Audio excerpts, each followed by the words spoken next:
Good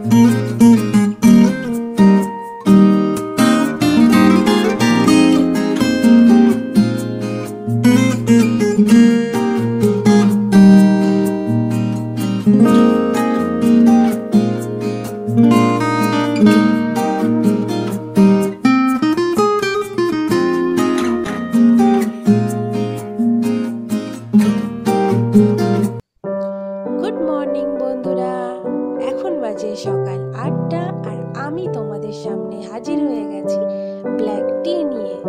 তো black টিটা আমি একটু আদা লবঙ্গ দিয়ে বানিয়েছি, দারুণ খেতে লাগে শীতকালে। সাধারণত অন্যদিন আমি চা খাই না, কিন্তু এই শীতকালে একটু খেতে ইচ্ছে হয় মাঝে মাঝে। তো ঘর দাবা মুছে ভাবলাম একটু চা খাই, তো বাপিকে 1 কাপ দিয়ে আর আমিও 1 কাপ নিয়ে ঘরে এলাম। চা আর 2টো মেরি বিস্কিট। শীতকালের সকালে দারুণ লাগে গরম গরম চা, তো সেটাই খাচ্ছি।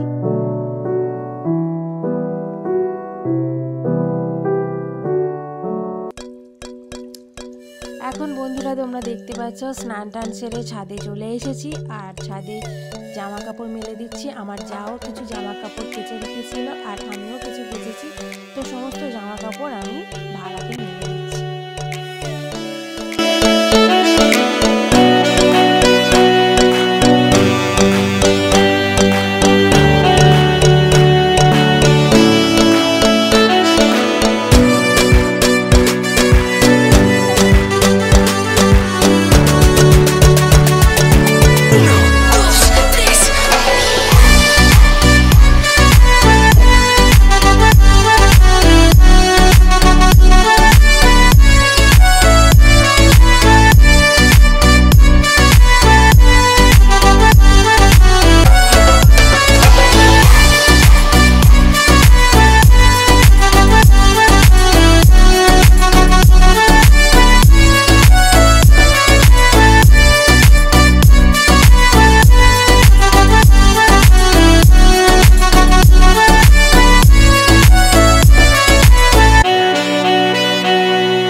বন্ধুরা তোমরা দেখতেই পেলে ঠাকুরকে পুজো দিলাম। এবারে আমি চলে এসেছি টমেটো তুলতে। টমেটোগুলো পেকে গেছিলো, সেই জন্য কাঠবিড়ালি বারবার প্রত্যেকটা টমেটোয় দাগ করে দিচ্ছিল।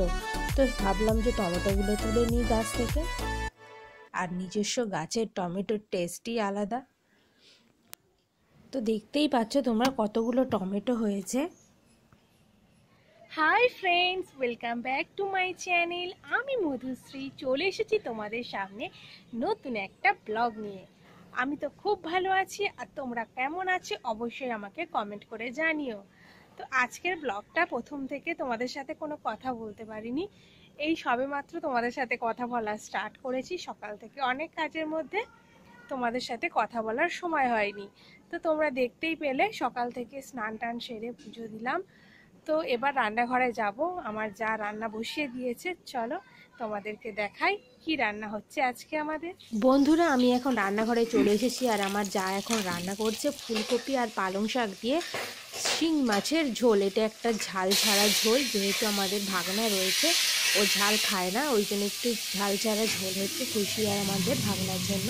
আর তোমরা দেখতে পাচ্ছ নিহেরে মাছ হয়েছে, বাঁধাকপি সবজি সকালে ছিল সেটা রয়েছে, আর করেছে লাউ ভাজা আর বেগুন ভাজা। এবারে আমি বানাচ্ছি, দেখতে পাচ্ছ, মোচা চিংড়ি ভাজছি। মোচা চিংড়ি দিয়ে আজকে বানাবো চিংড়ি মাছের মালাইকারি। তো এটা একদম সিম্পল ঘরোয়া রান্না, আমি যেভাবেই বানাচ্ছি আমি তোমাদের সাথে সেইভাবেই শেয়ার করার চেষ্টা করছি, তোমরা দেখতে থাকো। আর চিংড়ি মাছটা আমি এখানে সম্পূর্ণ সর্ষে তেলেই ভাজছি, তোমরা ইচ্ছে করলে সাদা তেলও ব্যবহার করতেই পারো, কিন্তু আমি এখানে সর্ষে তেলেই ভাজছি।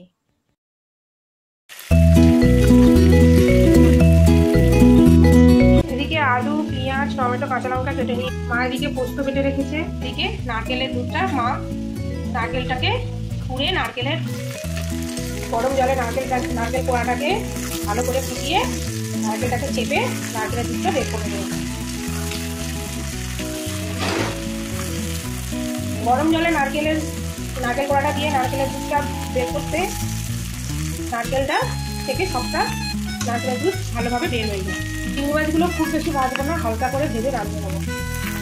চিংড়ি মাছগুলো ভেজে নামিয়ে নিয়েছি, এবারে ওই কড়াতেই আলুগুলো ভেজে দিচ্ছি। আমি এখানে চিংড়ি মাছের মালাইকারি একটু আলু দিচ্ছি, কারণ একটু আলু আমাদের বাড়ি সবাই পছন্দ করে। তোমরা আলু ছাড়াও এটা বানাতে পারো, তোমরা খেতে হয়। আর এটা তোমরা গলদা চিংড়ির বদলেও মোটা চিংড়ি বা অন্য যে কোনো চিংড়ি দিয়ে তোমরা এটা বানাতে পারো। এদিকে গোটা গরম মশলা নিয়েছি,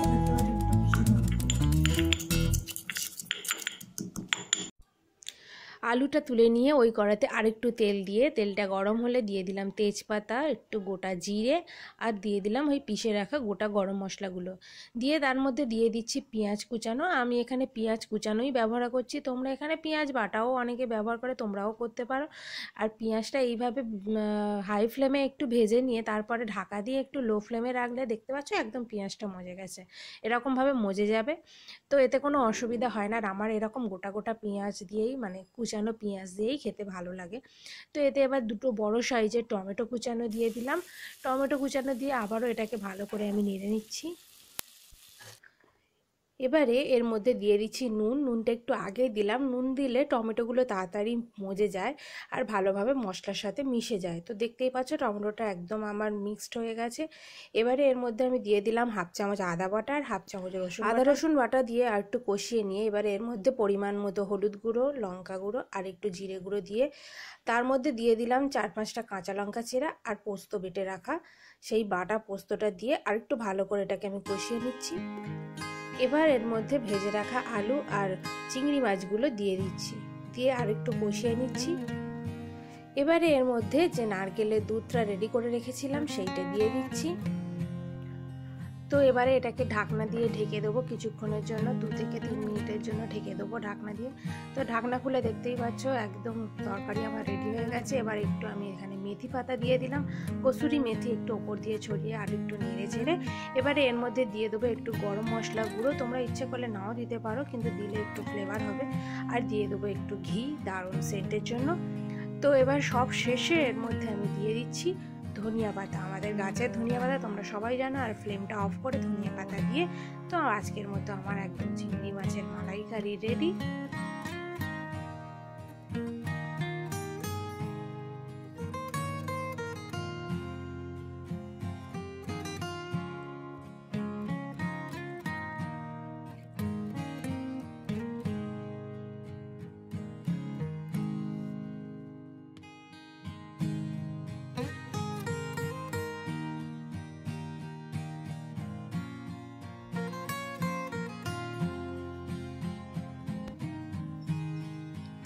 গুড ইভিনিং বন্ধুরা।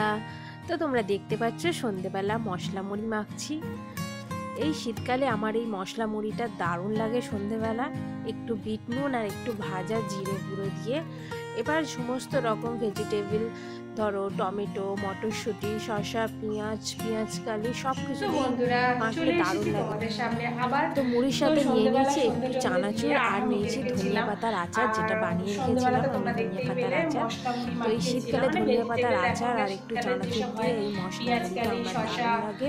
তোমাদের কেমন লাগে অবশ্যই কিন্তু তোমরা কমেন্ট বক্সে আমাকে জানাবে। তো সবাই মিলে দেখতে পাচ্ছ ভাগনা আর ধনিয়া পাতার আচার একটা আমি বানিয়ে ভাইবোন, রেখেছি। সবাই মিলে একসঙ্গে আমার সেই হাজবেন্ড ধনিয়া সবাই পাতার মিলে আচার একসঙ্গে দিয়ে মুড়ি খাওয়া মুড়ি হয়েছে। মাখিয়েছিলাম, সবাই মিলে খাওয়া হয়েছে, দারুণ খেতে হয়েছিল। আর এবার তো রান্নাঘরে চলে এসেছি, দেখতেই পাচ্ছ তোমরা। রান্না বসিয়ে দিয়েছি, রাত্রে ভাত হবে, তো ভাতটা বসিয়ে দিয়েছি। আর রুটি তো করবই, রুটির আঠা মেখে রেখেছি। আর করবো মাছের ঝাল।